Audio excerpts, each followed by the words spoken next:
Assalamualaikum warahmatullahi wabarakatuh. Selamat malam teman-teman semua. Bismillahirrahmanirrahim. Eh, Bismillah, alhamdulillah, wassalatu wassalamu ala rasulillah Muhammad ibni Abdillah, la hawla wa la quwata illa billah. Rabbi israh li sadri wa yassir li amri wahlul 'uqdatam min lisani yafqahu qawli. Amma ba'd. Selamat datang teman-teman live ngopi, ngobrol penuh inspirasi di malam Kamis. Seperti yang teman-teman sudah baca mungkin sebelumnya, bahwa tema yang akan kita obroli gitu ya, yang akan kita bicarakan, yang akan kita diskusikan itu tentang sejarah penciptaan wanita gitu, sejarah penciptaan wanita. Banyak sekali yang terjadi, yang menjadi dinamika bagi seorang wanita, namun tidak sah kalau kita tidak mengetahui asal muasal atau sejarah bagaimana wanita itu tercipta, hingga banyak sekali hal-hal yang terjadi dalam diri seorang wanita, dimulai dari masalah sampai keistimewaan yang dimiliki oleh seorang wanita. Teman-teman seruput dulu kopinya ya. Seruput dulu kopinya. Kalau Lutfi masih ada tamu di sebelah, sehingga nanti sebentar lagi akan bergabung bersama kita.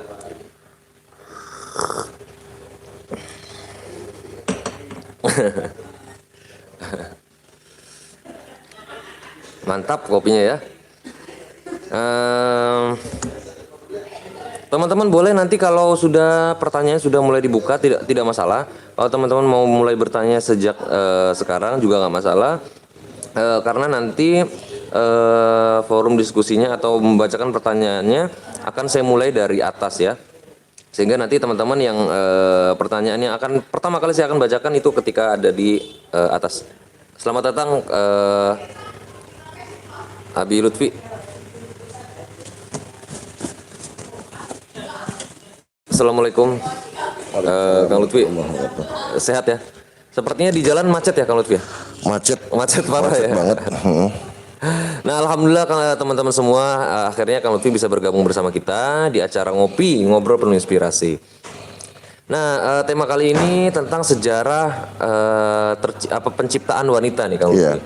Nah, sebelum kita diskusi ngobrol-ngobrol tentang sejarah penciptaan wanita, saya juga pengen kenalin nih teman-teman juga yang belum mungkin belum kenal, saya yakin sudah kenal semua ya. Tapi kalau belum kenal saya kenalin dulu nih.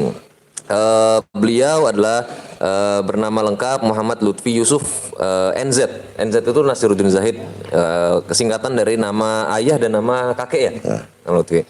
Nah, beliau ini lulusan UIN juga nih. UIN S2, UIN Syarif Hidayatullah Jakarta. Kita satu ini ya, Lutfi. Satu alumni ya, alma mater ya. Cuman bedanya beliau ini S2, saya S1-nya di UIN Jakarta ya. Tapi nggak masalah lah, sama-sama UIN. Nah, beliau juga ini termasuk yang masih hangat ini menjadi kepala sekolah SMK Mekanika. Itu termasuk sekolah SMK terbaik saya kemarin dengar tuh. SMK NU ya? SMK NU Mekanika. Center of Excellence ya? Center of Excellence. Kalau lihat di gedungnya, kalau lihat kemarin itu Center of Excellence. Alhamdulillah SMK Bundat ini dipercaya oleh Direktorat Jenderal Pendidikan sebagai salah satu sekolah yang mendapatkan amanah bantuan program Center of Excellence. Wow, saya yakin ini juga diantaranya ya, mungkin pengaruhnya beliau ya. Kayaknya ada ya. Pasti. Pasti. Tapi beliau juga ini salah satu kepala bidang kepesantrenan di Yayasan Lembaga Pendidikan Islam untuk pesantren Cirebon ya. Ya. Nah, beliau ini sangat aktif ya. Kelihatannya memang orang lapangan sekali. Jadi beliau tidak cuma aktif di satu tempat, tapi aktif di banyak tempat.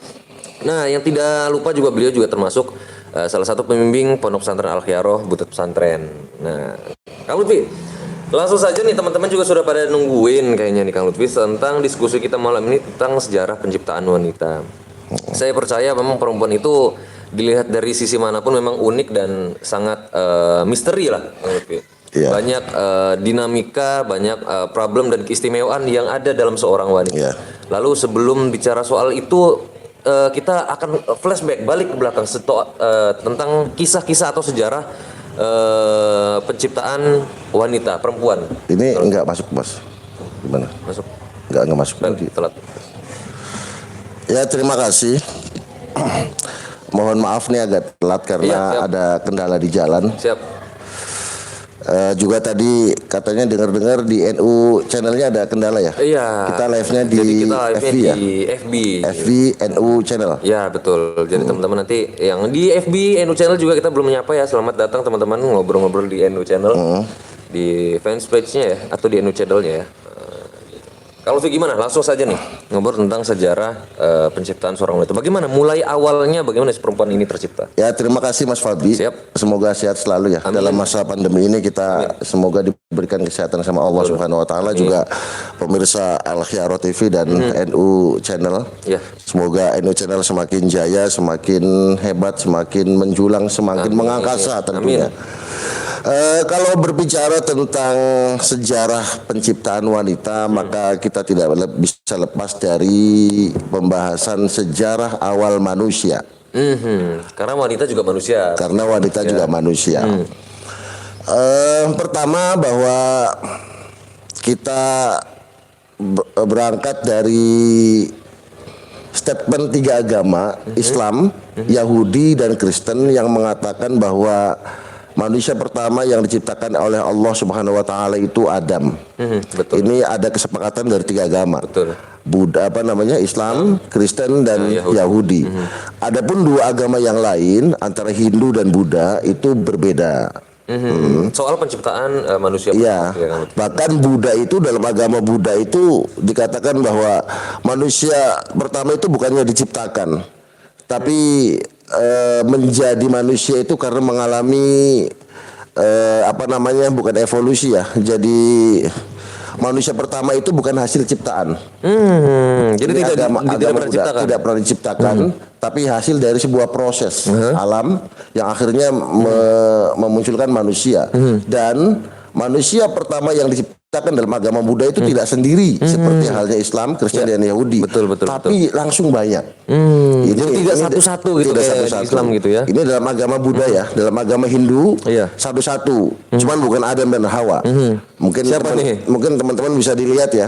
Jadi orang yang pertama kali diciptakan dalam agama Hindu itu ada. Itu yang pertama. Yang kedua bahwa kita tahu semua Allah itu menciptakan Nabi Adam, menciptakan manusia tujuannya sebagai khalifah, pengganti. Ya. Tentunya kata pengganti ini menjadi sebuah kata yang penuh tafsir. Tapi secara umum ulama itu menafsirkan bahwa sebelum ada manusia sudah ada makhluk lain yang diciptakan dan menempati dunia ini. Karena khalifah itu kan pengganti. Kalau pengganti berarti menggantikan sesuatu yang sebelumnya ada. Terlepas dari memang itu manusia atau bukan, itu perdebatan juga ya, Lutfi ya. Teman-teman yang kami hormati, Al Khiyarah TV dan NU Channel, bahwa kalau kita ringkas dalam Al-Quran ya, Allah itu menciptakan manusia itu melalui 4 proses. Oh, ada tahapannya ternyata. Bukan tahapan, tapi ada 4. Tanpa proses hamil, tanpa proses mempunyai ayah.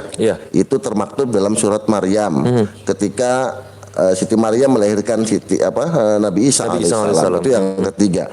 Dan yang keempat itu adalah proses yang paling umum yang terjadi pada manusia. Apa? Melalui proses nikah, hamil, 7 bulan,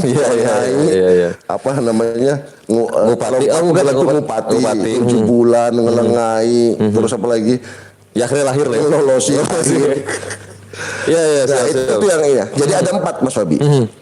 Allah menciptakan dari tanah seperti halnya ketika Allah menciptakan Adam.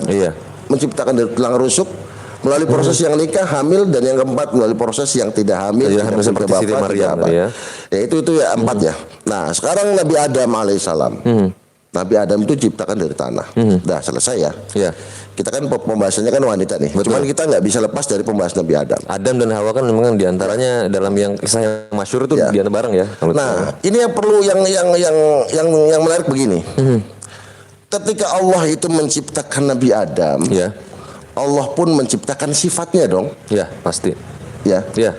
Ada kesel, ada suka, ada duka, ada bete, sama. Nah, berangkat dari sifat-sifat itulah Hawa itu diciptakan. ketika Nabi Adam bete misalnya, dan Allah tidak menciptakan Siti Hawa. Siti Hawa, siapa yang membuat betenya Nabi Adam hilang? Nggak ada. Ini makanya ahli mufasir mengatakan bahwa Adam itu diciptakan karena apa? Karena sifat-sifat kekurangan Nabi Adam itu.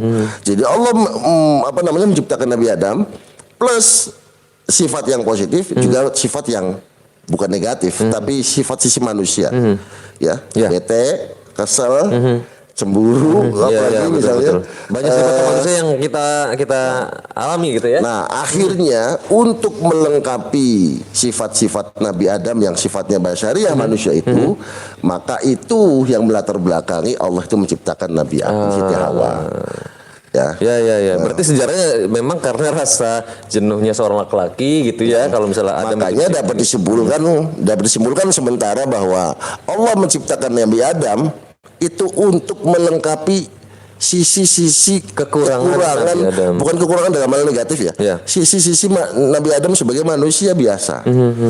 Gitu. Iya. Itu ya Mas Wabi ya. Itu dimulai dari Nabi Adam pun sudah dilakukan itu ya. Tapi kelihatannya kalau sampai sekarang juga yang lakukan gitu juga ya Kang Lutfi. Sama aja. Nah itu ya. Nah, suatu hari kalau Nabi Adam itu dalam suatu hikayat yang paling masyhur itu tinggal di surga itu sebenarnya nggak lama, cuma setengah hari. Setengah hari dari pagi sampai sore. Oh ternyata sebentar itu ya? Ya sorenya itu keluar karena bujuk rayu iblis itu, ya kan? Iya betul. Bahkan dalam kitab Perjanjian Lama pasal 3 apa ya? diterangkan bahwa penyebab Adam keluar itu ya Hawa. Kalau dari kitab Injil ya? Injil Perjanjian Lama pasal 3. Makanya dalam agama Kristen yang masih menganut Perjanjian Lama, perempuan itu dianggap sebagai momok yang merugikan.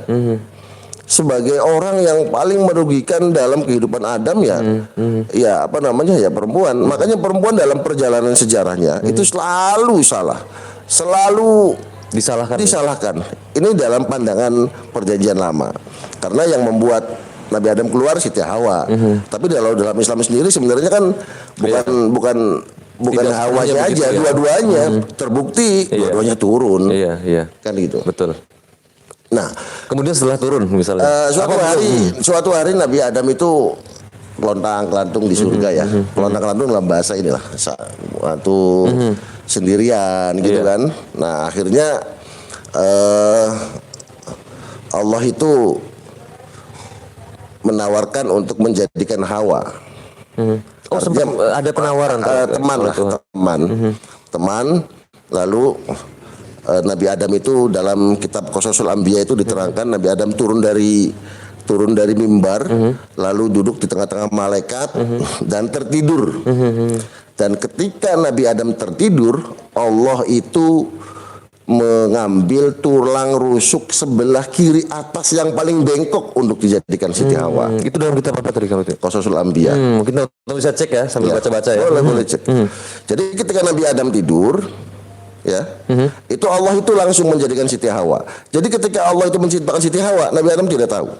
Karena posisinya dalam keadaan apalagi misalnya mengambil tulang rusuknya begitu ya. Fa innal mar'ata khuliqat min dilain. Kalau bahasa Qur'annya begitu. Fa innal mar'ata sesungguhnya perempuan khuliqat diciptakan min dilain dari tulang rusuk. Tulang rusuk sebelah kiri atas dan bentuknya bengkok. Makanya para ulama artinya itu? Makanya para ulama akhirnya mikir-mikir, ini kenapa kok dari tulang rusuk gitu. Kenapa Siti Hawa itu kenapa tidak tulang kenapa nggak dari punggung, kenapa nggak dari kaki pundak, kenapa nggak dari tangan, kok dari tulang rusuk. Akhirnya para ulama itu memberikan penafsiran yang berbeda-beda, dan diantaranya adalah sebabnya tulang rusuk itu adalah penyangga paru-paru dan jantung. Penyangga paru-paru dan jantung, sehingga perempuan diciptakan itu untuk menjadi penyangga laki-laki. Jadi perempuan itu tidak sebatas tulang ya, tapi juga punya fungsi yang jauh lebih penting, penting sekali ya. Ya kenapa tulang rusuk? Karena penyangga jantung dan hati. Karena penyangga organ yang paling penting dalam tubuh itu adalah tulang rusuk. Kalau tidak ada tulang rusuk, jantungnya metu, keluar. Makanya perempuan diciptakan tujuannya adalah untuk penopang seorang laki-laki. Luar biasa. Laki-laki tidak akan kuat kalau tidak ada penopang itu ya. Betul. Mantap sekali. Nah, mana ini kok nggak jalan? Coba cek lagi. Itu sinyal mau tuh. Bentar, saya mau. Jalan. Situ jalan ya? Situ jalan nggak? Jalan. Oh ini ya? Ini lah. Oke. Dah. Oke. Nah sekarang tulang rusuknya tuh bengkok. Yang menarik, Siti Hawa itu diciptakan dari tulang rusuk Nabi Adam yang bengkok. Ya. Yang bengkok, makanya kenapa bengkok? Ini menunjukkan bahwa wanita itu penuh dengan kekurangan. Oke. Ya, jadi kalau wanita itu, kalau kata Kanjeng Nabi, kalau rusuk itu kalau dilurusin bisa patah, kalau didiemin ya nggak enak begitu aja. Iya, tidak akan pernah lurus lah. Makanya gitu ya. kata Kanjeng Nabi, hormatilah perempuan, jagalah perempuan. Kalau posisi perempuan tuh bengkok gitu tuh, perlu diluruskan. Bengkok itu dalam pengertian bahwa ada kekurangan yang harus ditutupi. Yang ada kekurangan yang harus ditutupi. Ini oleh seorang laki-laki. ya, gitu ya. ini tafsir dari ulama ya, bahwa kenapa bengkok tuh karena begitu. Iya. Nabi Adam itu kalau nggak dalam kitab itu tingginya 60 diro. Kalau harus di sentimeter kan kira-kira berapa tuh kalau 28 meter. 28 meter itu setinggi seorang manusia saat itu. Manusia Nabi Adam. Wow. Siti Hawa itu sama. Berarti serumah juga mungkin ada. Ya, sebukit mungkin. Sebukit, Segunung Setu kayaknya. Ya, Segunung Setu. Kalau teman-teman belum tahu Segunung Setu di situ tuh teman-teman. Terus lebarnya juga 7 diro. Jadi Kalau Nabi tadi Adam itu lebarnya 7 diro itu kurang lebih kalau 3 meter. Jadi dalam kitab ini terangkan 3 meter. lebarnya saja lebih tinggi lebih lebar daripada tingginya Makanya manusia. di surga nanti ketika kita masuk surga semua itu tingginya itu 28. Oh, nanti juga akan menyesuaikan. Iya, akan menyesuaikan dengan tinggi Nabi Adam dan lebarnya 3 meter. Tidak punya jenggot, tapi dia punya alis, punya rambut normal, cuman tidak punya jenggot itu aja. Nah, setelah Siti Hawa nih Kak Lutfi dan akhirnya turun ke bumi. Kan dalam cerita itu kan terpisah antara Nabi Adam dan Siti Hawa. Siti Hawa di mana dan Nabi Adam di mana. Nah, itu ada kisah yang unik di antara pertemuan itu Kang Lutfi. Katanya Nabi Adam itu mencium aromanya Siti Hawa dari kejauhan. Apa gimana sih Kang Lutfi sebetulnya cerita pertemuan itu? Ya, jadi sebelum saya melangkah ke cerita ini, pertemuan itu, saya akan membaca percakapan antara manusia antara Allah dan malaikat ketika Allah itu menciptakan wanita. Oh, ada percakapannya? Ada percakapannya. Oke. Saya bacakan saja ya. Siap. Saya tidak hafal, cuman saya bacakan. Ini adalah percakapan Antara Allah dan malaikat. Allah dan malaikat Tentang penciptaan tentang perempuan, tentang penciptaan seorang wanita gitu. tentang wanita. Ini wanita ini luar biasa ini. Kalau tuh bangga sambil ngopi aja kalau tuh. Sebelum Iya, ngopi sambil di sebatang kata orang sebat-sebat ya. Untuk teman-teman juga Manggi yang belum yang ingin bertanya gitu ya, yang bertanya mangga karena diskusi masih berlangsung. Nanti ada sesi di mana kita akan membacakan pertanyaan teman-teman terkait diskusi kita malam ini. Ini adalah percakapan Allah dan malaikat. Saya sengaja saya sengaja simpan ini karena maknanya besar sekali bagi perempuan. Ini perempuan kalau membaca ini GR ini Mas. Oh gitu ya. GR merasa di. Apa ini sih ceritanya? Saya bacain ya karena ini bacanya panjang. Suatu hari Allah itu memanggil malaikat ketika menciptakan wanita. Ketika Allah menciptakan malaikat datang dan bertanya, "Ya Allah, mengapa begitu lama engkau menciptakan wanita ini ya Allah?" Iya. Lalu Allah menjawab, "Hai malaikat, sudahkah engkau melihat dengan teliti setiap apa yang telah aku ciptakan untuk wanita ini? Lihatlah 2 tangannya," kata Allahnya. "Dia akan mampu menjaga banyak anak pada saat bersamaan. Punya pelukan yang dapat menyembuhkan sakit hati dan kerisauan. Dan semua itu hanya dengan 2 tangan wanita ini." Luar biasa kan? Luar biasa. Malaikat lalu menjawab takjub, hanya dengan 2 tangan ya Allah?" Lalu Allah menjawab, "Ya, tidakkah kau tahu dia juga mampu menyembuhkan dirinya sendiri dan bisa bekerja selama 18 jam dalam 1 hari." Bahkan sudah diprediksi semenjak pertama kali diciptakan nih. Istimewa banget kan. Kata malaikatnya, hanya dengan 2 tangan tidak mungkin ya Allah. Dengan 2 tangan tapi mampu Bisa melakukan semuanya. Malaikat lalu mendekati dan mengamati wanita tadi yang telah diciptakan sama Allah. Ya Allah, kenapa wanita ini terlihat begitu lelah dan begitu rapuh, sehingga seolah-olah terlalu banyak beban baginya. Jadi malaikatnya datang mendekati malaikat lalu bertanya, kok kesannya kok ini lelah sekali ini. Allah menjawab, itu tidak seperti apa yang kau bayangkan. Itu adalah air mata dari wanita itu. Untuk apa ya Allah air mata itu? Ini kata malaikat. Kata Allah melanjutkan, air mata adalah salah satu cara bagaimana dia menunjukkan kegembiraan. Puitis banget kan Allah itu. Cinta, kesepian, penderitaan, dan kebanggaan. Serta wanita ini mempunyai kekuatan mempesona lelaki. Ini hanya beberapa kemampuan yang dimiliki oleh wanita. Wahai malaikatku, wanita dapat mengatasi beban lebih baik daripada lelaki. Dia mampu menyimpan kebahagiaan dan pendapatnya sendiri. Wahai malaikatku, dia mampu tersenyum ketika hatinya menjerit kesedihan, mampu menyanyi ketika menangis sangat terharu, bahkan tertawa ketika ketakutan. Dia berkorban demi orang lain yang dicintainya. Dia mampu berdiri melawan ketidakadilan. Dia menangis saat melihat anaknya adalah pemenang. Dia gembira, bersorak saat kawannya tertawa bahagia. Ini kata Allah itu. Dan begitu bahagia mendengar suara kelahiran. Dia begitu bersedih mendengar berita kesakitan dan kematian. Dia mampu mengatasi semua itu. Luar biasa kan? Luar biasa. Dia tahu bahwa sebuah pelukan dapat menyembuhkan luka. Allah berfirman, ketika aku menciptakan seorang wanita, ia diharuskan untuk menjadi seorang yang istimewa. Aku membuat bahunya cukup kuat untuk menopang dunia, namun harus cukup membuat lembut untuk memberikan kenyamanan.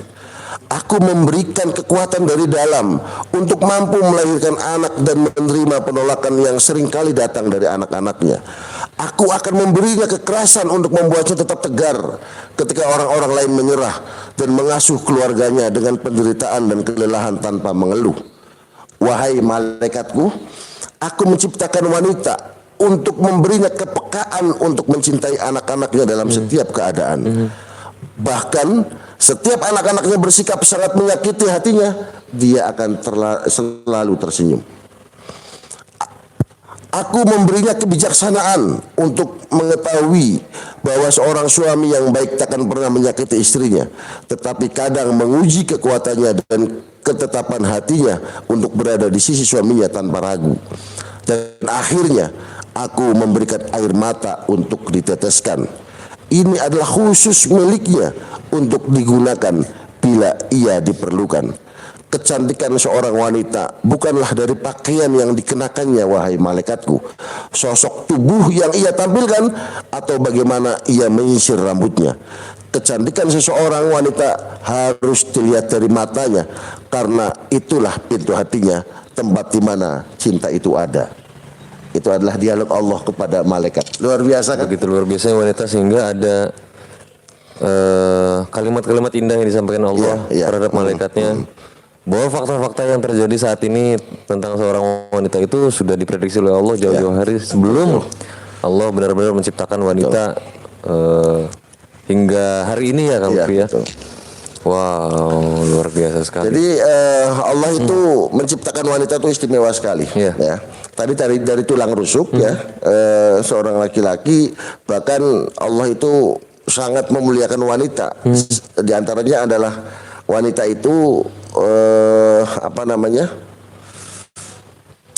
diabadikan dalam sebuah surat ya, surat An-Nisa ya kan. Kalau surat Ar-Rijal kan nggak ada. Itu sangat istimewanya perempuan itu, sehingga ya harusnya laki-laki nggak perlu protes-protes lagi, perempuan nggak perlu protes lagi ya. Karena memang sudah diabadikan sebagai nama surat gitu.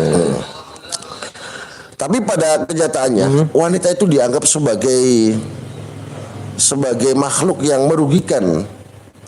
Ikon kelemahan, sebagai ikon kelemahan. Itu tadi di Perjanjian Lama pasal 3 bahwa asal mula wanita itu disepelekan itu gara-gara dianggap sebagai penyebab Nabi Adam itu keluar.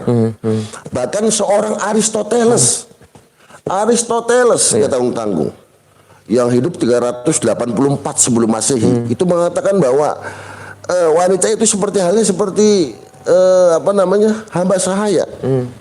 Itu Aristoteles loh, seorang tokoh, seorang Yang filsuf melihat wanita sebagai hamba tetap melihat sahaya. wanita itu sebagai benda di sana. Bisa dijual, bisa diwarisi. Itu seorang Aristoteles, apalagi waktu zaman jahiliyah, luar biasa. Saat itu perempuan juga jadi bahan yang harus diwarisi ya. Kalau Makanya ketika perempuan itu berada di titik nadir kehinaan, muncullah seorang Rasul yang bernama Muhammad yang tujuannya adalah pertama liutami makarimal akhlak, yang kedua adalah untuk mengangkat derajat seorang wanita. Betul. Kan gitu.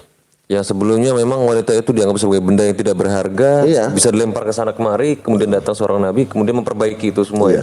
Kalau misalnya perempuan itu dianggap sebagai makhluk yang di bawah laki-laki kemampuannya, saya pikir nggak pas juga, nggak pas juga. Memang Rasulullah itu pernah bilang begini bahwa wanita adalah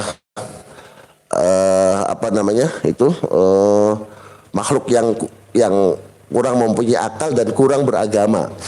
Rasulullah itu pernah menyampaikan begitu ya. Tapi maksudnya bahwa kurang berakal itu dalam masalah saksi. Dalam masalah saksi, kekuatan saksi laki-laki satu itu jauh kan kekuatannya dua wanita, itu maksudnya itu. Adapun kekurangan agama karena ibadahnya itu jauh lebih sedikit daripada laki-laki. Ketika laki-laki dalam sebulan full bisa beribadah kepada Allah, maka perempuan ada haid, itu kekurangan agama di situ maksudnya.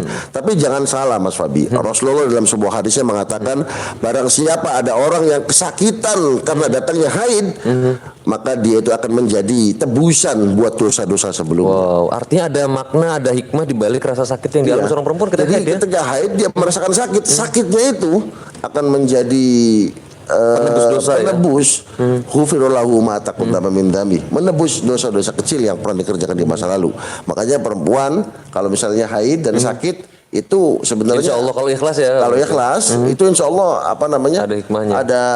Ada makna, ada rewardnya ya, penghapus dosa lah. Iya betul.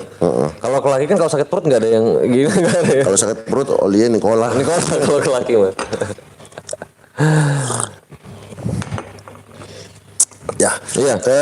Gitu. Jadi dalam perjalanannya perempuan itu sangat dimuliakan sama Allah. Tadi dialog antara Allah dan malaikat itu sampai saya terharu Mas Fabi. Sampai saya terharu. Itu bagaimana perempuan itu Allah itu menciptakan seorang wanita. Jadi kesimpulan secara garis umum, apa sih Allah itu tujuannya menciptakan wanita? Untuk melengkapi kekurangan dari laki-laki. Udah itu. Jadi sifat laki-laki yang kurang itu akan ditambal sama perempuan. Tadi di awal saya bilang bahwa ketika Allah itu menciptakan Nabi Adam dengan sifat-sifatnya, maka sifat kekurangan Nabi Adam itu akan dilengkapi oleh Siti Hawa ya. Hawa gitu. Artinya harus disadari laki-laki bahwa laki-laki juga banyak kurangnya ya. Banyak kurangnya. Dan itu ya bisa dilengkapi oleh seorang wanita. Makanya kata pepatah kan keberhasilan seorang laki-laki itu tidak bisa kalau kita nengok ke belakang itu pasti ada seorang wanita istrinya gitu. Di mana ada di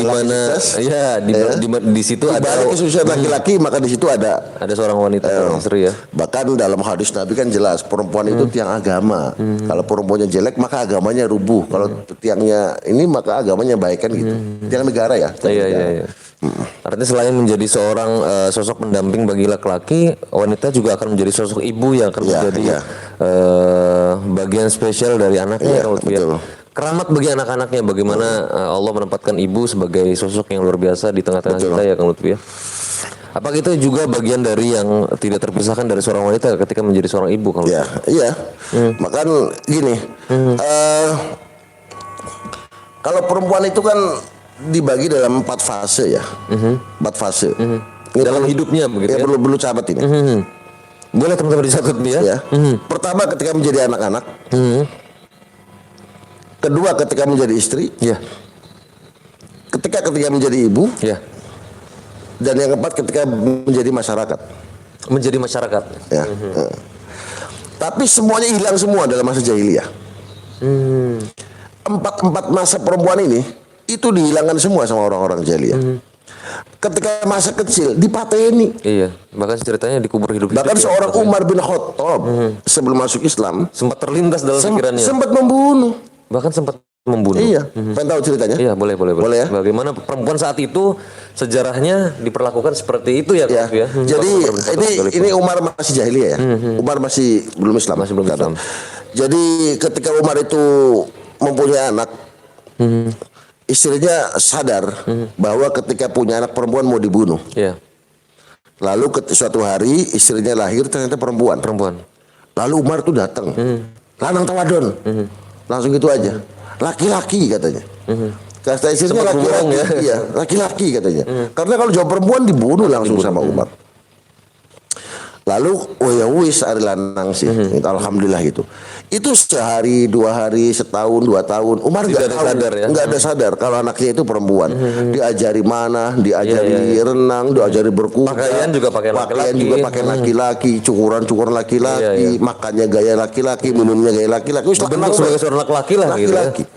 Setahun, 2 tahun, 3 tahun, 4 tahun, 5 tahun. Nah suatu hari Umar itu mengajak putranya itu untuk berburu di tengah hutan. Iya.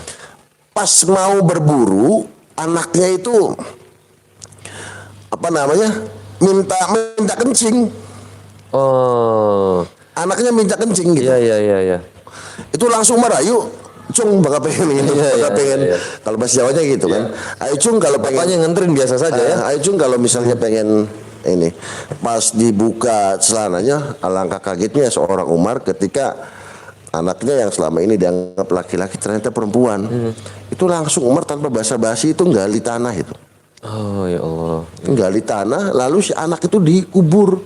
Itu pas sampai pas sampai leher, itu anaknya bilang, ya Abi kalau bahasa sekarangnya, ya Abi ini saya haus katanya. Saya haus katanya. Itu Umar tanpa basa-basi langsung mengubur dan mati itu.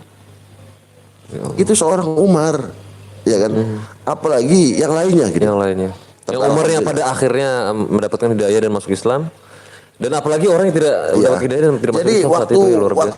Perempuan itu waktu zaman jahiliyah, waktu kecil itu luar biasa. Itu waktu kecil ya, itu yang pertama. Yang kedua menjadi seorang ibu, menjadi seorang istri. Itu kalau ketika menjadi seorang istri itu luar biasa hinanya. Waktu zaman ini, waktu zaman Yunani kuno, itu seorang istri itu bisa diwariskan bukan hanya kepada anak tirinya, tapi kepada anak kandungnya itu pun begitu. Artinya ketika diwariskan boleh digunakan setelah itu, artinya boleh istri. Dan bukan sama anak tirinya, anak kandungnya pun boleh. Ibu kandungnya boleh dihubungi. Itu Yunani kuno. Dan itu terus nular sampai zaman jahiliyah itu. Makanya luar biasa hinanya perempuan waktu itu. Sebelum datang Islam ya. Bahkan 500 tahun sebelum Masehi itu ada seorang gubernur dari Prancis itu membuat peraturan perempuan nggak boleh nyembah Tuhannya coba. Bahkan nggak boleh menyembah Tuhan, wanita nggak boleh ya. Menyembah Tuhan. Saking apanya waktu itu? Saking hinanya perempuan di zaman itu. Wong wadon boleh nyembah pangerannya priben. Itu ada di Perancis itu kejadiannya. 300 sampai 400 tahun dalam peraturan ya. Tertuang dalam peraturan perempuan itu nggak boleh beribadah. Nggak boleh beribadah, nyembah pangerannya boleh. Coba gimana bayangkan. Iya kan? Dan itu terus bertelur pada zaman jahiliyah itu. Sampai akhirnya pada jatuh ke zaman mereka nggak sadar bagaimana Allah menciptakan manusia dari sebuah, ya kan, sampai lama, bikinnya lama. Bagaimana percakapan Allah dan malaikat spesialnya tentang wanita ya. Tadi kan yang udah saya bacakan itu. Ketika menjadi ibu, lebih-lebih ya kan. Ketika menjadi masyarakat, ya Allah udah. Jadi perempuan itu sangat-sangat hina. Ketika jahiliyah itu ya. Dari zaman Yunani kuno, dari zaman Romawi kuno, ya. Jadi kalau zaman Romawi kuno, itu perempuan tuh jadi barang, didol, yang diperdagangkan ya, dijual coba di pasar tuh bawa orang. Kadang-kadang, jadi caranya begini. Ya, jadi kita ngerampok desa yang lain, ya, nyerang desa yang lain, yang cowoknya kabur, yang ceweknya diambil jadi budak, gitu kan. Lalu didol kayak barang, kayak HP. Kalau ada pasarnya mungkin ada pasarnya. Kalau kita itu misalnya di toko apa itu di Cirebon tuh yang ini kan di toko wanita. Tidak, orang kok dijual. Bagaimana hinanya saat itu wanita ya? Iya, makanya sekali lagi Allah mengutus Nabi Muhammad Sallallahu Alaihi Wasallam sebagai penyelamat bagi para wanita. Bedakan ya, jadi memang sama-sama manusia antara laki-laki dan perempuan itu sama-sama manusia. Cuman karakternya kan berbeda. Allah menciptakan karakter, bentuk tubuh juga berbeda. Tubuh juga berbeda, betul. Ya, paham ya Mas Wabi. Jadi ketika zaman jahiliyah itu perempuan nggak ada harganya udah. Lalu ketika peralihan antara zaman jahiliyah yang memperlakukan wanita semena-mena kalau itu, kemudian kedatangan Islam, apakah itu langsung terjadi dan ada apa namanya pemberontakan yang tidak terima gitu? Jelas ada, orang jahiliyah jelas ada. Bagaimana saat itu Nabi menjelaskan gitu untuk menghapus fenomena itu? Ya sekali lagi Nabi Muhammad kan melalui bantuan malaikat Jibril, ya kan, tak henti-hentinya untuk memberikan pencerahan kepada orang-orang jahiliyah bahwa perempuan itu bukan barang, perempuan itu bukan komoditi, perempuan itu bukan. Iya, perempuan itu manusia seperti kita laki-laki juga gitu. Yang punya harga diri. Makanya kata ulama begini, misalnya ada perempuan bagi warisnya setengah katanya, kok protes untung setengah katanya. Dulu mah waktu zaman jahiliyah buru-buru dapat perempuan. Malah diwarisin. Perempuan nggak dapat warisan dulu. Jadi ketika setengah itu udah mending banget, apalagi ditopang sama mahar yang datang dari laki-laki. Tapi kalau harus dipikir-pikir zaman jahiliyah kan yang untuk menghasilkan seorang anak kan harus melalui wanita juga ya. Kadang-kadang nggak mikir ke situ ya. Iya. Artinya mereka pengennya laki-laki semua, padahal yang melahirkan laki-laki dia itu seorang perempuan. Iya. Pada akhirnya Nabi datang dan merubah semua itu ya kalau betul. Nah, dari sejarah yang terjadi di masa lalu Kang Lutfi, lalu bagaimana kaitannya apa yang terjadi di masa ini? Apakah memang sudah benar-benar berubah? Ataukah bisa jadi ada beberapa orang yang mengatakan bahwa sebetulnya jahiliyahnya seorang manusia itu masih ada sampai sekarang gitu Kang Lutfi? Nanti kita bahas sendiri lah. Nanti kita bikin konten keistimewaan orang-orang jahiliyah lah gitu. Keistimewaan orang-orang jahiliyah. Ada istimewanya orang-orang jahiliyah. Ada istimewanya. Oke. Jadi orang jahiliyah itu sebenarnya bukan orang yang bodoh secara akal ya, tapi adatnya itu berbeda dengan Islam, dengan ajaran Islam. Tapi salah satu kebiasaannya banyak yang diteruskan sama kita. Seperti apa? Orang jahiliyah, Abu Sofyan, Abu Jahal, Abu Lahab, itu tempatnya janji banget. Jadi kalau utang itu akan dilunasi hari Rebo jam 1 siang, di mana tepat di situ. Orang jahiliyah Mas Wabi. Tidak pernah ingkar janji ya. Iya. Ternyata. Tapi ada yang berkata pernikahan antara Rasulullah dan para istrinya juga salah satu yang peristiwa istimewa juga Kang Lutfi. Ada cerita menarik ya dari itu? Apa itu? Pernikahan antara Rasulullah dengan beberapa istrinya gitu. Bahwa mengistimewakan seorang perempuan gitu. Jadi gini, kita kembali ke pembahasan awal dulu sedikit. Bahwa konsepsi teologis bahwa Nabi Siti Hawa itu berasal dari rusuknya Nabi Adam, itu sangat-sangat berakibat kepada pemikiran manusia bahwa perempuan itu sampai kapanpun itu adalah di bawah laki-laki. Baik dari segi ekonomi, dari segi kekuasaan, dari segi kekuatan dan semuanya. Jadi bagi pemikir-pemikir yang kurang panjang, bahwa teori Siti Hawa diambil dari tulang rusuk Nabi Adam yang sebelah kiri dan bengkok itu sangat-sangat berakibat kepada pola pikir manusia sekarang. Penindasan wanita itu diantaranya melalui cerita itu mungkin ya. Karena manusia itu dianggap sebagai second life. Second life itu manusia kedua gitu, ya kan? Kehidupan kedua gitu. Jadi bukan yang utama lah. Bukan yang utama. Sebenarnya yang utama itu adalah Nabi Adam. Ya, Siti Hawa itu punya anak 41. Banyak sekali saat itu 41 ya. Jadi 41 lahirnya kan kembar-kembar ya. Pertama yang dilahirkan itu adalah Habil. Habil dengan Qabil dengan Iklima ya. Habil dengan Labuda. Terus kata Nabi Adamnya kan harus ditukar. Tidak boleh sekandung ya. Tidak boleh sekandung karena hukum nikah waktu zaman Nabi Adam orang itu dikatakan kandung kalau orang itu lahirnya bareng dalam satu rahim lah dalam gitu satu ya. rahim, makanya dipisah biar nggak sekandung. Makanya kalau ada orang beranggapan bahwa pada waktu zaman Nabi Adam itu sekandung gitu ya? itu salah. Konsepnya berbeda Karena dari konsepnya konsep berbeda. Kandung dulu dengan kandung sekarang berbeda gitu tuh. Kandung dulu kan begitu, kandung sekarang ya serahim dulu mah ya. Iya. Apa Mas Wabi tadi? Ada lagi barangkali ada pertanyaan Mas Wabi? Iya, kita sapa-sapa juga teman-teman yang ada di Al Khiyarah TV dan teman-teman yang ada di Facebook NU Channel ya. Nah, ini ada Salsa Aziz setia menunggu. Tadi nih menunggu nih kalau Lutfi, akhirnya bisa hadir juga. Nah, tadi sudah dibacakan, ini ada Sabil Abil Bonar hadir, Sabil Abil, Amir Siwa, wah, Bagas Gagas, Lemah Abang hadir. Bejo Kicau hadir Kang, siap. Budi Supardi Gorontalo hadir, wah jauh sekali Gorontalo ya. Ada Juju Juwairiyah. Ya Allah, indahnya alasan Allah menciptakan seorang wanita. Nah, harusnya bersyukur ya Lutfi ya bagi teman-teman yang terlahir dari menjadi seorang wanita, itu satu yang tidak satu anugerah ya yang harus disyukuri. Ini ada Salsa Aziz merinding sampai merinding ya kalau tidak dengar ceritanya tadi ya. Dari percakapan antara Allah dan malaikat sampai merinding katanya. Suhaida Ida, Assalamualaikum. Ida dari Jakarta nyimak, siap. Ini ada Salsa Aziz Ndrewesan, subhanallah, itu sampai luar biasa Ndrewesannya karena mungkin terharu ya Mbak Salsa. Juju Juwairah, kalau wanita melengkapi kekurangan laki-laki, jadi kalau laki-laki banyak istrinya berarti banyak kekurangannya Kang, katanya. Banyak kelebihannya. Oh, banyak kelebihannya Ya, berarti kan banyak uang.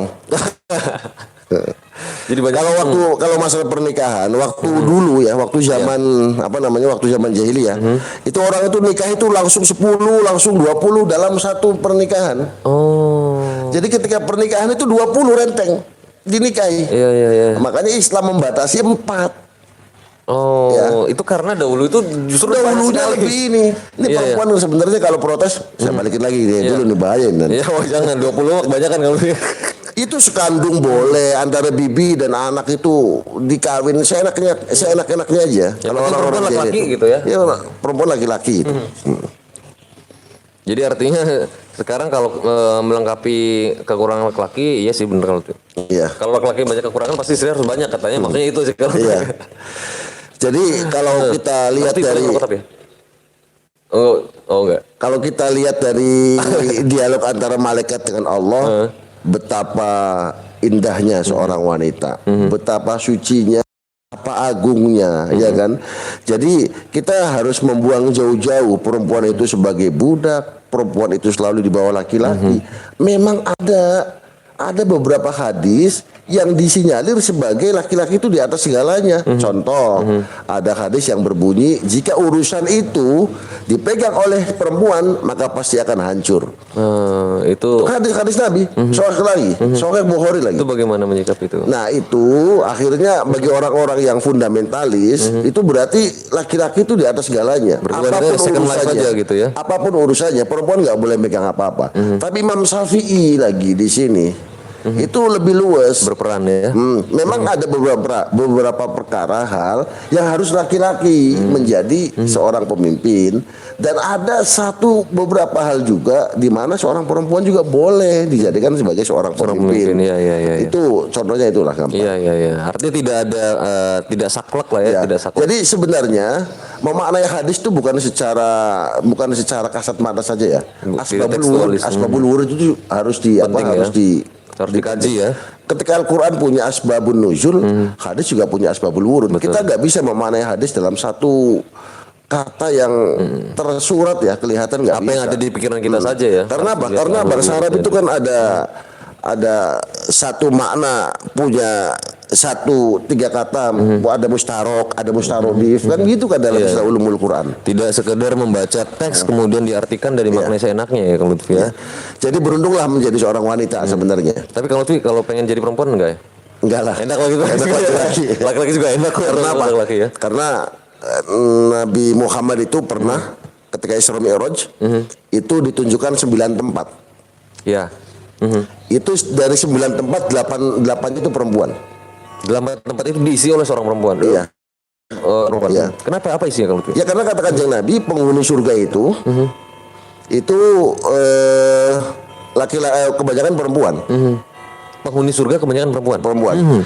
Pernah suatu hari begini, dongeng lagi nih. Ya, boleh. Nabi Muhammad sholat, ya. Ketika sholat jamaah, Nabi Muhammad itu keluar dari masjid, lalu memberikan sedekah sama orang fakir miskin. Kasih, lalu berbahagialah perempuan, artinya bersedekahlah kamu kepada orang lain karena ahli neraka itu banyakkan perempuan daripada laki-laki.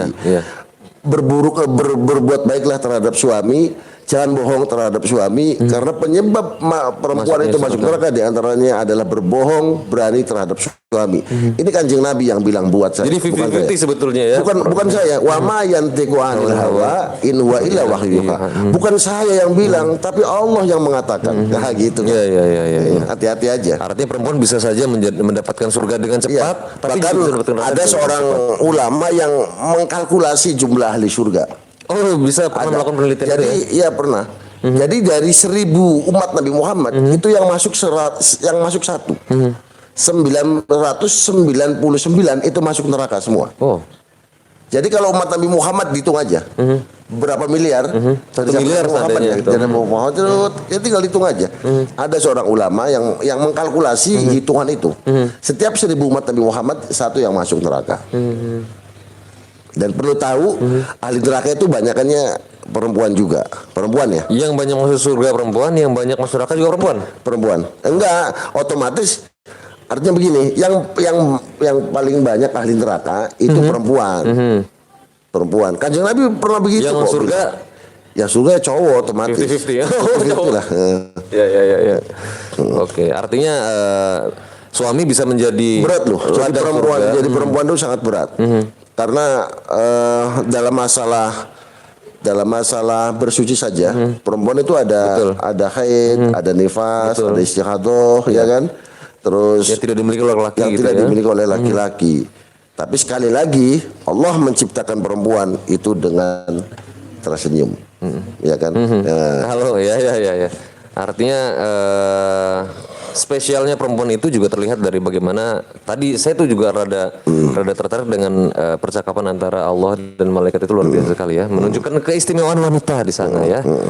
Nah ini juga ada ini dari Mbak Juju Hera begitu ya kira-kira Mbak Juju. Assalamualaikum Kiai, dari Ahmad Sayuti. Assalamualaikum Kiai, saya mau menanyakan apakah pada zaman Nabi emansipasi wanita siapa contohnya? Mungkinnya ada apa enggak ya emansipasi wanita? Nabi Muhammad itu. Yang pertama kali melakukan emansipasi wanita itu adalah Nabi Muhammad pertama kali. Iya. Karena gini, dalam konsep Mu'tazilah, dalam saya lari Mu'tazilah dulu ya, tentang masalah soal akal dan wahyu kan. Akal dan wahyu. Kalau menurut Mu'tazilah, manusia itu bisa melihat baik dan buruk, bisa melihat baik dan buruk, walaupun ayat itu tidak ada. Makanya akal itu di atas wahyu, ya. Pandangan Mu'tazilah ya. Mu'tazilah ya. Tapi menurut Ahlussunnah wal Jamaah bahwa wahyu di atas akal. Karena nggak mungkin orang itu berbuat baik tanpa didahului oleh nas gitu. Nah, berkaitan dengan emansipasi, sebelum ada nas, akal itu nggak bisa berpikir bahwa itu perbuatan baik atau tidak. Makanya setelah turun Nabi Muhammad, turun hadis, turun Quran, baru sadar bahwa perempuan itu adalah makhluk yang harus dihormati, harus ditinggikan. Makanya Nabi Muhammad juga di samping seorang Rasul, diampiri seorang Amir, juga seorang orang nomor satu dalam emansipasi wanita dalam dunia ini. Ya, arti sebelum-sebelumnya wanita itu luar biasa tertindas ya, sehingga kedatangan Nabi itu menjadi banget. Itu dibunuh tuh enak-enaknya aja. Jadi gini, yang selamat di zaman itu mungkin beruntung aja kalau tuh. Beruntung dia nggak sadar kalau istrinya juga perempuan. Istrinya juga perempuan. Anehnya ya. Aneh sekali. Umar bin Khattab ketika jahiliyah nggak sadar kalau istrinya itu adalah perempuan, tapi kau membunuh anaknya. Padahal anaknya itu waktu dalam kondisi abi-abian itu. Tapi Umar dalam kondisi kesesatan pun dalam waktu itu ya. Belum mendapatkan hidayah. Islam belum mendapatkan hidayah. Jadi emansipasi Nabi Muhammad itu bapak emansipasi sebenarnya. Jadi bapak dari bapak segala-galanya gitu. Tidak hanya soal emansipasi tapi ya banyak hal ya. Terutama kalau pertanyaan kita soal lihat ya dari Siti Hawa. Siti Hawa kan turun di mana? Ketika Nabi Adam itu, saya berangkat dari awal lagi nih. Lalu kita ke ini ya.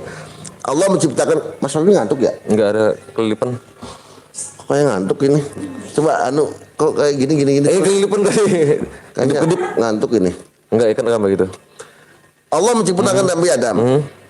Ketika Allah menciptakan Nabi Adam, Allah menciptakan Siti Hawa sebagai dua pasangan? Bukan, sebagai apa namanya, pelengkap dari kekurangan sifat dasar Nabi Adam. Oke. Dan Siti Hawa punya anak 41, bahkan Kobil itu lahirnya di surga ya. iya. Makanya Kobil itu kan sama Habil, aku lahirin dunia di surga gitu. Turun ke dunia, Nabi Adam turun di Siti Hawa turun di mana itu? Di India ya? India, Nabi Adam India ya. India ya. Terus nanti akhirnya kumpul di Arafah. Makanya kalau haji kan ditulis di batu-batu Arafah ya. Biar katanya jodohnya langgeng. Orang yang belum nikah itu tulis di Arafah. Saat itu ya. Terus lurus dalam perkembangan zaman orang itu terbagi menjadi dua. Ada yang mengangkat derajat wanita, ada yang merendahkan derajat wanita. Tapi secara umum, manusia setiap zaman itu merendahkan wanita. Yang tidak merendahkan wanita itu adalah keluarga Rasulnya saja. Artinya Nabi Lut istrinya sendiri kok yang ya kan. Terus saja. Sama Nabi Ibrahim, Nabi Ibrahim saja masyarakat. Waktu zaman Nabi Muhammad. Sekarang waktu zaman Nabi Muhammad, Mas Fabi tahu nggak? Waktu zaman Nabi Muhammad jumlah orang Islam waktu itu berapa? Jumlah orang di dunia ada berapa? Di dunia apa di? Di Jazirah Arab. Oh ya nggak tahu ya, nggak pernah. Ada yang tahu? Waktu Nabi Muhammad lahir, berapa jumlah penduduk di Jazirah Arab itu 10 sampai 12 juta. 10 sampai 12 juta. Saya punya referensinya. Artinya bukan di Mekah dan Madinah saja, tapi di seluruh Jazirah Arab. Kalau sekarang itu di Asia lah. Di Asia. Itu menurut Mas Fabi jumlah sedikit atau banyak? 12 ya, untuk ukuran Jazirah Arab ya lumayan ya, sedang-sedang aja. Sedang ya. Jadi sedang ya. Kan Jazirah Arab luas loh. Terus pada zaman jahiliyah ya. Pada zaman ini Aristoteles, Plato, terus Sokrates, perempuan di bawah. Selalu di bawah ya. Di bawah. Aristoteles hamba sahaya. Plato mengatakan bahwa perempuan itu sama dengan benda. Iya. Terus bahkan 500 sebelum Masehi ada seorang gubernur dari Perancis yang mengatakan bahwa perempuan nggak boleh menyembah Tuhannya. Iya. Lucu itu dibikin undang-undang ya. Terus sampai zaman Nabi Muhammad baru muncul seorang Rasulun abidun so'imun solehun, Nabi Muhammad yang tujuannya adalah untuk mengangkat derajat wanita. Kalau misalnya itu, wah, wallah alam. Iya. Makanya simpel saja kok. Nabi Muhammad turun itu simpel saja. Tujuannya dua kok.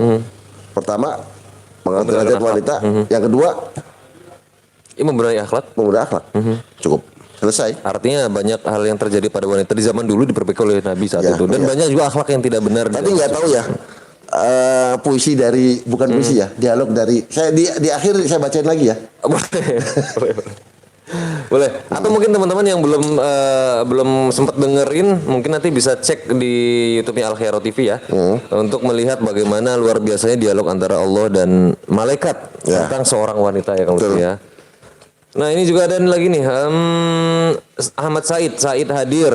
Ahmad Said, semoga Kang Lutfi selalu diberikan keberkahan, amin. Amin. Ada Faris Maulana, halo Kak.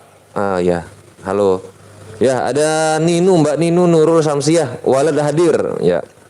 Godim Alsi ini ngapain? Ada nih gambar hand sanitizer apa nih, Godim Alsi. Ini semoga Kang Lutfi selalu diberi keberkahan, amin. Dari Umar Benu. Itu teman sekolah saya itu. Oh. Dia itu dari NTB. Umar Benu ya. Umar Benu. Itu dari tahun, panggilan Benu ya. Dari tahun 89 sampai sekarang belum ketemu.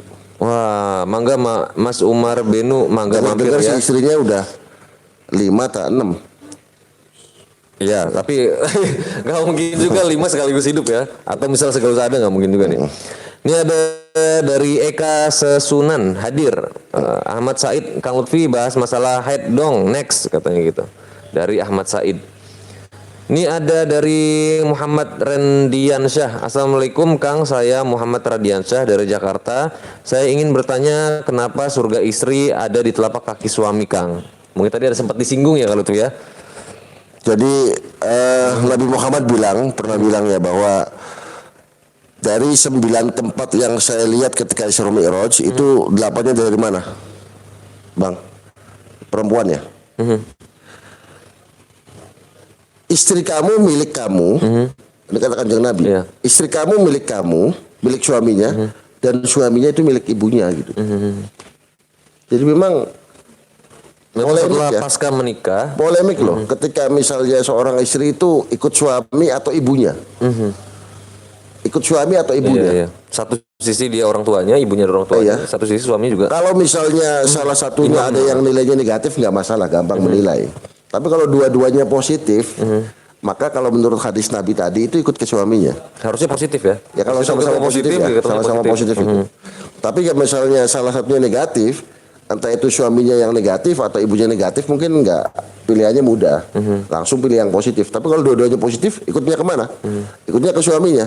Kata Kanjeng Nabi kan bilang gitu, istri itu milik suaminya dan suami itu milik ibunya. Jelas sekali. Artinya memang sudah jelaskan bahwa memang setelah pasca pernikahan ya kalau ya bahwa selalu mengikuti imamnya suaminya itu sendiri. Ini Deva Aulia, marketing Hanas hadir. Oh iya, Mbak Deva nih Kang Lutfi ini. Ada Kang Yudi hadir, Kang. Putri Lestari, Mbak Putri, Assalamualaikum Mas Fabi, sarang Kang Lutfi, waalaikumsalam. Ini saya belum menyapa juga teman-teman yang ada di FB NU Channel ya. Ada Mas Hakim MMA Nganjuk hadir, ada Sahroni Serang hadir, Maulana Jakarta Utara, ada Abdul Rosyid Al Ami Hamdan, seruput dulu kopinya. Wah, dari Ami Hamdan ya, Bang Ami Hamdan. Dari Muam Amar, semoga Kiai Lutfi NZ selalu diberi kesehatan dan Pondok Pesantren Al Khairah Buntet Cirebon semakin maju, amin. Warung Kopi Malang hadir, Tujiman Metro hadir. Nah ini ada dari Umar Benu, masih nyimak Kang, katanya gitu. Dari Budi Supardi, Assalamualaikum Kiai, mohon izin bertanya. Apa maksud Allah menciptakan Hawa dari tulang rusuk Adam? Dari Budi Gorontalo. Tadi sudah dijelaskan ya, mungkin dijelaskan kembali ya. Allah itu menciptakan manusia itu melalui empat proses ya. Kalau kita baca dari juz pertama sampai juz 30, teknik Allah itu menciptakan manusia ada 4. Yang pertama, manusia diciptakan dari tanah. Itu ada di surat Al-Fatir, ada macam-macam itu. Ya. Sebagaimana Allah itu menciptakan Adam. Betul. Yang kedua, Allah menciptakan manusia dari tulang rusuk, sebagaimana Siti Hawa diciptakan dari tulang rusuk Nabi Adam. Yang ketiga, Allah itu menciptakan manusia dengan proses yang tidak normal. Tidak normal, betul. Jadi dia itu lahir tanpa mempunyai suami, ya. Dan tanpa mempunyai akad nikah, jelas tidak ada akad nikah, tidak ada suaminya. Tahu-tahu Allah itu lewat mujizatnya memberikan itu sebagaimana Maryam melahirkan Nabi Isa, dan itu tertera dalam surat Maryam. Dan yang terakhir, ketika Allah itu menciptakan kita umumnya, ya, melalui proses nikah, melalui proses yang air hina dimasukkan ke rahim, jadi nutfah, jadi ini. Nah itu umumnya terjadi pada manusia. Memang Siti Hawa itu diciptakan dari tulang rusuk. Kalau Hawa itu artinya apa, Mas Fabi? Apa itu, Kang Lutfi? Kalau Hawa itu keinginan, artinya hasrat, cita-cita gitu. Bahkan ulama itu alif tafsir, kenapa Hawa itu namanya Hawa? Karena Hawa itu keinginan dari Nabi Adam, itu yang pertama. Muncul keinginan dari Nabi Adam, sosok Nabi Adam. Sosok Nabi Adam ingin ditemani, maka dinamakan Hawa. Itu yang pertama. Yang kedua, memang Siti Hawa itu diciptakan atas keinginan Allah. Ketika tadi proses tidur tadi itu ya, kalau sama-sama keinginan lah. Hawa itu artinya bengkok, bentuknya bengkok. Kalau secara anatomi tubuh, jumlah rusuk itu semuanya 24, Mas Fabi. Masing-masing 12 ya? 12 ya. Kanan 12, kiri 12. Kiri 12. Tadi kenapa diciptakan dari tulang rusuk? Kenapa dari tulang rusuk gitu tuh? Enggak dari punggung, tangan, tidak dari tangan, tidak dari kepala. Tadi ada pertanyaan lagi. Betul. Karena secara anatomi tubuh, tulang rusuk adalah bagian tubuh yang dapat menyangga paru-paru dan jantung, penopang paru-paru dan jantung. Artinya penopang kehidupan. Pentingnya tulang rusuk itu akhirnya dapat dipelajari bahwa Allah menciptakan Siti Hawa dari tulang rusuk itu sebagai penopang kehidupan Adam untuk selanjutnya. Menunjukkan betapa pentingnya seorang wanita ketika harus diciptakan dari tulang rusuk, penyangga jantung dan hati. Kalau nggak menciptakan Nabi Adam, remuk loh punya Mas Fabi. Jantungnya tuh. Artinya fungsi tulang rusuk itu sama halnya dengan fungsi. Perlu abang-abang tahu juga dia. Jadi diciptakan dari tulang rusuk itu tujuannya memang begitu. Dan bentuknya bengkok ya. Rusuk yang diciptakan oleh Siti Hawa itu bentuknya bengkok. Kenapa bengkok? Ini menunjukkan bahwa perempuan banyak kekurangan yang harus ditutupi oleh pasangan. Dibiarkan juga jangan, dipaksa juga. Dibiarkan juga jangan, karena perlu kasih sayang katanya. Dipaksa jangan nantinya patah, dibiarkan jangan karena butuh kasih sayang. Itulah wanita menurut Kanjeng Nabi. Iya, sangat proporsional ya penempatan wanita dalam kehidupan kita ini. Nah, ini dari Mbak Putri Lestari lagi nih. Mbak Putri Lestari pengen nanya. Punten Mas Wabi, Putri mau nanya. Apa perbedaan kedudukan perempuan di negara yang mayoritas non-Islam dan negara Islam sebelum kemerdekaan? Itu nanti pembahasannya lain lah ya. Nanti akan dibahas di segmen yang lain ya, Mbak Putri ya. Ini dari mungkin nanti Mbak Putri nanti jadi request tema, nanti kita akan catat, nanti kita akan diskusi di lain waktu supaya nanti pembahasannya lebih terarah ya Kang Lutfi ya. Ini dari Agung Maulana Astana Japura hadir, siap. Ini ada Tujiman Metro hadir nih dari Facebooknya live Facebook NU Channel. Jadi malam ini kita bukan di YouTube ini ya. Bukan di YouTube NU Channel. Ya, karena ada trouble katanya. Ada lagi Mas Wabi. Iya, Kang Lutfi mungkin kita akan batasi juga pertanyaannya Kang Lutfi karena kebetulan saya dengar tadi Kang Lutfi juga ada acara lain ya. Di sebelah rumah ini ada acara juga. Jadi kebetulan harus dihadiri Kang Lutfi. Jadi kalimat penutup saja Kang Lutfi untuk pertemuan kita kali ini. Jadi kalimat penutupnya bahwa beruntunglah kalian ketika menjadi seorang wanita. Karena wanita tidak selamanya lemah, wanita tidak selamanya kurang. Kalau dilihat dari proses penciptaannya itu tidak sesempurna ketika Allah itu menciptakan Adam. Artinya bukan sempurna dalam arti begini. Ketika Allah itu menciptakan Nabi Adam itu 7 hari, ya, sebagaimana Allah itu menciptakan langit, bumi, itu Allah menciptakan wanita itu lebih dari 7 hari. Artinya sebegitu telitinya Allah itu menciptakan wanita. Tadi saya sudah sampaikan di depan bagaimana dialog Allah dengan malaikat ketika menciptakan wanita. Bagaimana Allah menjawab pertanyaan malaikat ketika bertanya, ya Allah, apa tujuan menciptakan wanita? Jadi kalau kita lihat dari awal, ketika Allah itu sangat-sangat memuliakan, bahkan mencantumkan perempuan sebagai surat dalam Al-Quran, sebagai penopang hidup, sebagai penopang negara, ironis kita itu menyepelekan perempuan. Sebuah keniscayaan ketika kita itu meremehkan perempuan. Oleh karenanya, mari kita angkat derajat perempuan dengan baik-baik. Insya Allah ketika kita mengangkat perempuan dengan baik-baik, maka yarfa'illahu alladzina amanu minkum walladzina utul ilma darajat. Itu saja Mas Wabi. Ini ada pertanyaan terakhir nih, mau dijawab apa sih? Ada Muhammad Radian. Ini sudah keluar sebenarnya Mas. Saya kan udah nggak apa-apa deh, nanti kita bacain satu pertanyaan terakhir ya kalau sekaligus kalimat penutup juga nih. Kalimat penutup menyesuaikan dengan pertanyaan dari Mas Muhammad Rendiansyah. Ini pertanyaan terakhir ya Mas Muhammad Rendiansyah. Assalamualaikum Kang, kenapa perempuan hatinya mudah tersentuh atau alasannya karena lemahnya perempuan atau kenapa Kang? Tadi kan disinggung ya kalau ya. Ketika Allah itu menciptakan Nabi Adam, Allah itu tidak menciptakan air mata buat Nabi Adam. Tapi ketika Allah itu menciptakan Siti Hawa, Allah itu sekaligus menciptakan air mata buat Siti Hawa. Ngerti ya? Jadi makanya perempuan itu sentimental, perempuan itu sensitif, mudah sedih. Memang dalam proses penciptaannya Allah menciptakan setetes air mata kepada wanita itu. Tapi ketika Allah itu menciptakan Nabi Adam, tidak ada air mata di sananya. Maka ketika laki-laki itu tegar, ketika laki-laki tidak itu mudah kuat, menangis gitu ya. Perempuan itu akan kuat juga gitu. Ketika ibunya meninggal, bapaknya meninggal, seorang laki-laki tegar belum tentu bagi perempuan. Karena apa? Dari dulu zaman azalinya Allah menciptakan air mata itu bukan buat laki-laki, tapi buat perempuan. Makanya kalau ada laki-laki cengeng itu kayak perempuan. Kira-kira gitu. Barangkali satu lagi. Sepertinya ini dari Mas Muhammad Rendiansyah, pertanyaan terakhir Kang Lutfi sekaligus kalimat penutup.